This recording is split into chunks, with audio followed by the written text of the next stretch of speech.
सारा और राजीव ने अपनी होने वाली बेटी का नाम रखा था सिमता, यानी मुस्कुराहट। लेकिन जब उनकी नन्ही सी बेटी इस दुनिया में आई तो वह एक ऐसी बीमारी से पीड़ित थी जिसने उसकी मुस्कुराहट ही छीन ली थी। क्या कोई सर्जन उसके नाम को सार्थक कर पाने में सफल हो सका? कितनी कॉम्प्लिकेटेड प्रेगनेंसी है, राजू ने तनाव भरे सुर में कहा। सारा ने प्रतिक्रिया में कुछ नहीं कहा। उसने कॉफी का मग कंप्यूटर की कीबोर्ड के पास रखा। राजीव इंटरनेट पर सर्फिंग कर रहा था। सारा ने एक बार उसकी तरफ देखा, फिर उसने मॉनिटर पर निगाह डाली और वहां खड़े खड़े राजीव के कंधे पर अपनी ठुड्डी रखी तो उसकी घनी जुल्फें पति के सीने पर बिखर गई। नेट पर राजीव ने जो वेबसाइट खोल रही थी वह हिंदी की वेबसाइट थी और नाम था मातृशक्ति। साइट का नाम देखने पर सारा उसे पढ़ने के लिए आतुर हो उठी। लिखा था, प्रसिद्ध मनोवैज्ञानिक सिगमंड फ्रायड ने भी माना है कि आदमी को जीवन में सबसे ज़्यादा प्रेरणा माँ से मिलती है, फिर दूसरी तरह की प्रेरणाओं की बारी आती है। महान चित्रकार लियोनार्डो दी विंची ने अपनी माँ की धुंधली याद को ही मोनालिसा के रूप में चित्र में उकेरा था, इसलिए आज भी वह एक उत्कृष्ट कृति है। नेपोलियन ने अपने शासन के दौरान उसे अपने शयन कक्षा में रखा था। वेबसाइट पढ़ने के बाद कुछ पल के लिए सारा का दिमाग शून्य हो गया। पहली बार वह माँ बन रही थी, इसलिए भावुकता की रौ में बहकर वह बोली, दैट्स फाइनल राजीव, जो भी हो मेरा बच्चा दुनिया में आएगा। चाहे उसको दुनिया में लाने वाला चला जाए। आजकल के डॉक्टर तो बस यही चाहते हैं कि वह गर्भपात कर करके अच्छा खासा धन बटोरे ताकि उनका क्लिनिक नर्सिंग होम बन सके। सारे के सारे डॉक्टर भौतिकवादी होते हैं। उनके लिए एक माँ की भावनाएं कोई माने नहीं रखती। चंद्रा आंटी को गर्भ ठहरने पर एक महिला डॉक्टर ने कहा था कि यह प्रेगनेंसी कॉम्प्लिकेटेड होगी, यह तो जच्चा बचेगा या बच्चा। देख लो, दोनों का बाल भी बांका नहीं हुआ। यह जरूरी तो नहीं कि तुम्हारा केस भी चंद्रा आंटी जैसे हो। देखो, मैं अपनी इकलौती पत्नी को खोना नहीं चाहता। मैं संतान के बगैर तो काम चला लूँगा, लेकिन पत्नी के बिना नहीं। कहते हुए राजीव ने प्यार से अपना हाथ बायां सारा के सिर पर रख दिया। राजीव, मुझे नर्वस ना करो, सारा बोली। कल सुबह मुझे नियोनेटोलॉजिस्ट से मिलने जाना है। दोपहर को मैं एक जेनेटिस्ट से मिलूंगी। मैं तुम्हारी कार ले जाऊंगी क्योंकि मेरी कार की बेल्ट अब छोटी पड़ रही है। और हाँ, पापा को ईमेल कर दिया। पापा बड़े खुश हैं। उनको भी तुम्हारी तरह यकीन है कि पोती होगी। उन्होंने 8.5 महीने पहले उसका नाम भी रख दिया सिमता। कह रहे थे कि सिमता यानी मुस्कुराहट दुनिया में सबसे सुंदर हो। राजीव ने बताया तो सारा के गालों का रंग और भी शुक्र हो गया। मिस्टर राजीव, बधाई हो, आपकी पहली संतान लड़की हुई है, नर्स ने बधाई देते हुए कहा। पुलकित मन से राजीव ने नर्स का हाथ स्नेह से दबाया और बोला, थैंक्स राजीव। अपनी बेचैनी को दबा नहीं पा रहा था। वह सारा को देखने के लिए प्रस्तुत वार्ड की ओर चल दिया। सारा आंखें मूंदे लेटी हुई थी। किसी के आने की आहट से सारा ने आंखें खोल दी, फिर अपनी नवजात बेटी की तरफ देखा और मुस्कुरा दी। मुझे पता नहीं था कि बेटियां इतनी सुंदर और प्यारी होती हैं। यह कहते हुए राजीव ने बेटी को हाथों में लेने का जतन किया। तभी बच्ची को जोर की हिचकियां आई। फिर वह जोर जोर से सांसें लेने लगी। यह देखकर पति पत्नी की सांस फूल गई। राजीव जोर से चिल्लाया, डॉक्टर! आधे मिनट में लेडी डॉक्टर वंदना जैन आ गई। उन्होंने बच्ची को देखकर नर्स से कहा, जल्दी से ऑक्सीजन मास्क लगाओ। अगले 10 मिनट बाद राजीव और सारा की नवजात बेटी को अस्पताल के नियोनेटल इंटेंसिव केयर यूनिट में भर्ती किया गया। उस बच्ची के माता पिता कांच के बाहर से बड़ी हसरत से अपनी बच्ची को देख रहे थे। तभी नर्स ने आकर सारा से कहा कि उसे जच्चा वार्ड के अपने बेड पर जाकर आराम करना चाहिए। सारा को उसके कमरे में छोड़ राजीव सीधा डॉक्टर अतुल जैन के चैम्बर में पहुंचा, जो उसकी बेटी का केस देख रहे थे। मिस्टर राजीव, अब आपकी बेटी को सांस लेने में कोई दिक्कत नहीं आएगी, लेकिन वह कुछ चूस नहीं सकेगी। माँ का स्तनपान नहीं कर पाएगी। उसका जबड़ा छोटा है। होठों एवं गालों की मांसपेशियां काफ़ी सख्त है। बाकी उसके जीनेटिक, ब्रेन टेस्ट इत्यादि सब सामान्य हैं, डॉक्टर अतुल जैन ने बताया। आखिर मेरी बेटी के साथ समस्या क्या है?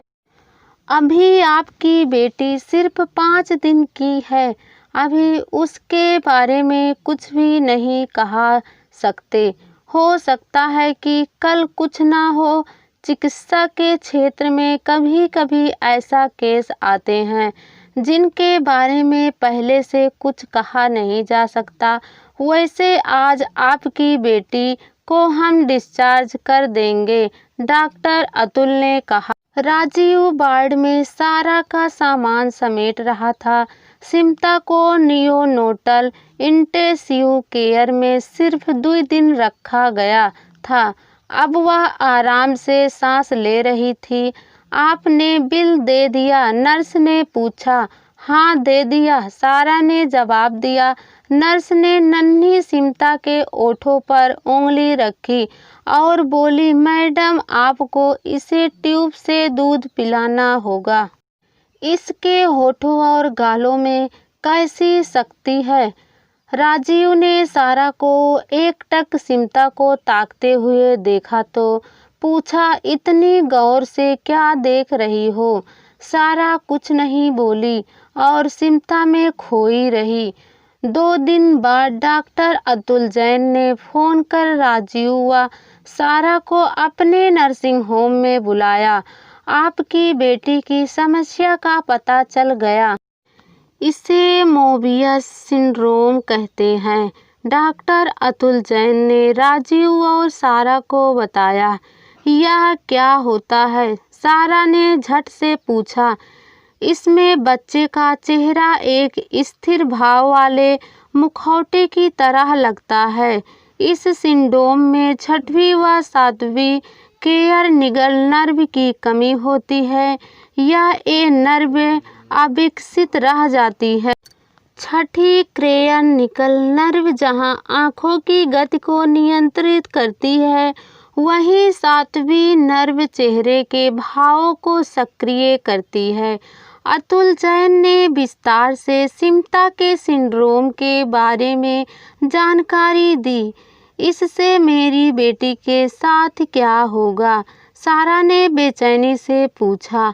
आपकी सिमता कभी मुस्कुरा नहीं सकेगी, क्या दोनों के मुंह से एक साथ निकला। हैरत से राजीव और सारा के मुंह खुले के खुले रह गए। किसी तरह हिम्मत बटोरकर सारा ने कहा, क्या एक लड़की बगैर मुस्कुराए जिंदा रह सकती है। डॉक्टर जैन ने कोई जवाब नहीं दिया। राजीव भी निरुत्तर हो गया था।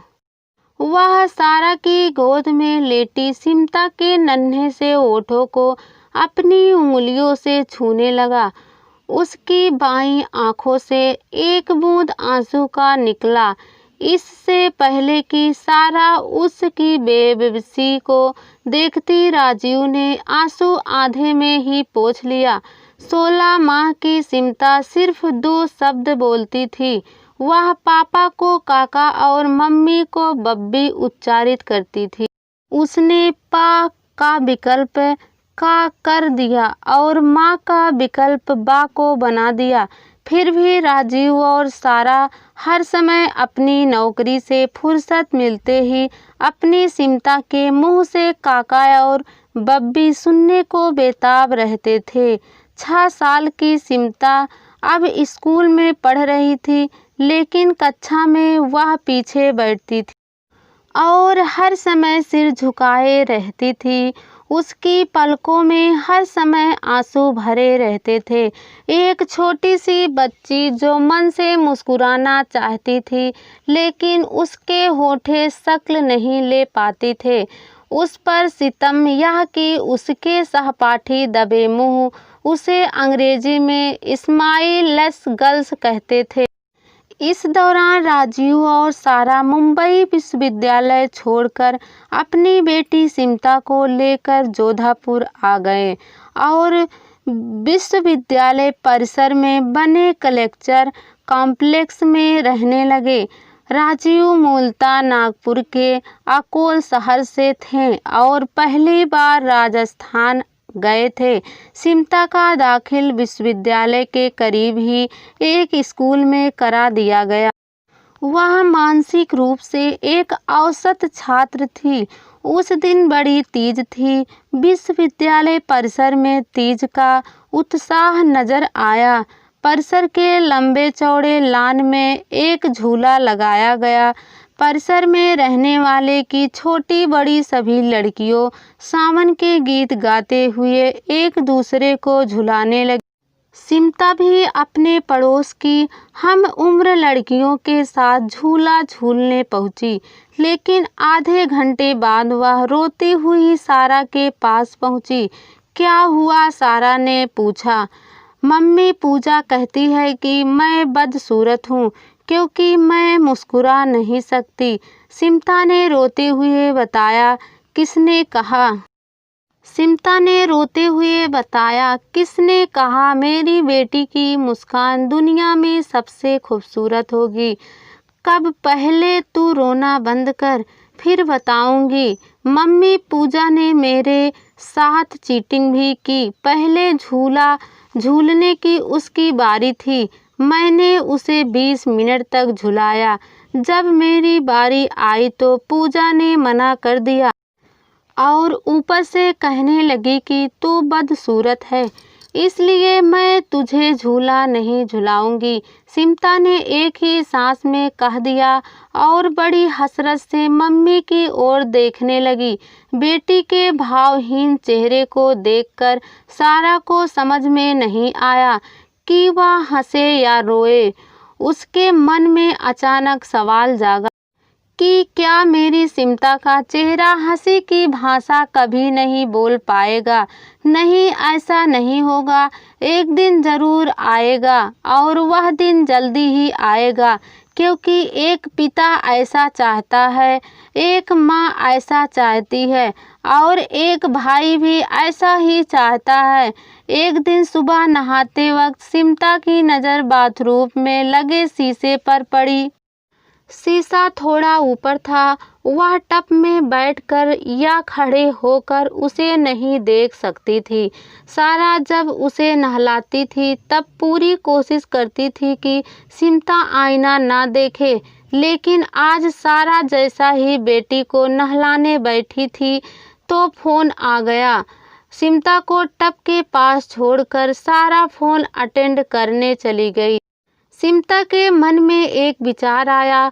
वह टब पर धीरे से चढ़ी। अब वह शीशे में साफ देख सकती थी, लेकिन अपना सपाट और भावहीन चेहरा शीशे में देखकर सिमता भय से चिल्लाया उठी। मम्मी! सारा बेटी की चीख सुनकर दौड़ आई। बाथरूम में आकर उसने देखा तो शीशा टूटा हुआ था। सिमता टब में सहमी बैठी हुई थी। उसने गुस्से में नहाने के शावर को आईने पर दे मारा था। मम्मी, मैं मुस्कुराना चाहती हूँ, नहीं तो मैं मर जाऊंगी। सारा को देखते ही सिमता उससे लिपट कर रोने लगी। सारा भी अपने आंसू नहीं रोक पाई। मेरी बेटी बहुत बहादुरी है, वह एक दिन क्या थोड़े दिनों में मुस्कुराएगी। सारा ने उसे चुप कराने के लिए दिलासा दी। सिमता चुप हो गई, फिर बोली, मम्मी, मैं आपकी तरह मुस्कुराना चाहती हूँ, क्योंकि आपकी मुस्कुराहट से खूबसूरत दुनिया में किसी की मुस्कुराहट नहीं है। राजीव शिमला से वापस आए तो सारा ने पूछा, हमारी बचत कितनी होगी? राजीव, क्या तुम प्लास्टिक सर्जरी के बारे में सोच रही? राजीव ने बात को भांपकर कहा, हाँ, चिंता मत करो, कल हम सिमता को सर्जरी के पास ले जाएंगे। राजीव ने कहा, सिस्टर, तुम देखना, मेरी मुस्कुराहट मम्मी जैसी होगी, जो मेरे लिए दुनिया में सबसे खूबसूरत मुस्कुराहट है। एनेस्थीसिया देने वाली नर्स से ऑपरेशन से पहले सिमता ने कहा। सिमता का ऑपरेशन शुरू हो गया। सारा की सांस अटक गई। उसने डरते हुए राजीव से पूछा, सुनो, उसे ऑपरेशन के बाद होश आ जाएगा ना? कभी कभी मरीज कोमा में चला जाता है।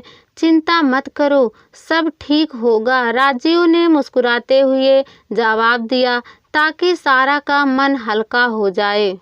डॉक्टर अतुल जैन ने सिमता की जांघों की 5वीं नर्व की शाखा से त्वचा ली, क्योंकि वही त्वचा प्रत्यारोपण के बाद सक्रिय रहती है।